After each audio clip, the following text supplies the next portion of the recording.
Hi all. നമ്മുടെ ജീവിതയാത്രയിൽ പലപ്പോഴും കൊടുങ്കാറ്റുകളിലൂടെയും ശാന്തമായ പുഴകളിലൂടെയും നമ്മൾ കടന്നു പോകാറുണ്ട്. ഈ യാത്രയിൽ വെറുപ്പിൻ്റെയും വിദ്വേഷത്തിൻ്റെയും തീവ്രമായ വികാരങ്ങൾ നമ്മളെ പൊതിയുമ്പോൾ ഒരു വിളക്കുമാടം പോലെ നമ്മെ മുന്നോട്ട് നയിക്കുന്ന ഒരു ശക്തിയുണ്ട്. അതാണ് ക്ഷമ.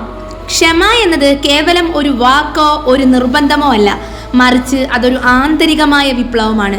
നമ്മളെ വേദനിപ്പിച്ചവരെ, ദ്രോഹിച്ചവരെ, തെറ്റിദ്ധരിച്ചവരെ മനസ്സറിഞ്ഞ് വെറുതെ വിടാനുള്ള മഹാമനസ്കതയാണത്. ആ നിമിഷം നമ്മൾ അവരെ മാത്രമല്ല, നമ്മളെ തന്നെയാണ് ബന്ധനങ്ങളിൽ നിന്ന് മോചിപ്പിക്കുന്നത്. നമ്മുടെ ഹൃദയത്തിൽ നിന്ന് വിഷം കലർന്ന ഓർമ്മകളുടെ ഭാരം ഇറക്കി വെച്ച് പ്രകാശവും സ്വാതന്ത്ര്യവും നിറയുന്ന ഒരു പുതിയ ലോകത്തിലേക്ക് നമ്മൾ കടന്നു ചെല്ലുന്നു.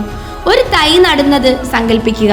അതിനെ വേരോടെ പിഴുതെടുത്ത് വീണ്ടും അതേ മണ്ണിൽ നടാൻ ശ്രമിച്ചാൽ ഒരുപക്ഷെ അത് വാടിപ്പോകാം.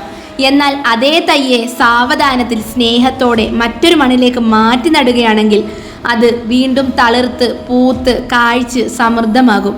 അതുപോലെയാണ് ക്ഷമയും. ഒരു മുറിവുണങ്ങാൻ സമയമെടുക്കും. ആ മുറിവിൽ വീണ്ടും കുത്തിനോവിച്ചാൽ വേദന വർദ്ധിക്കും.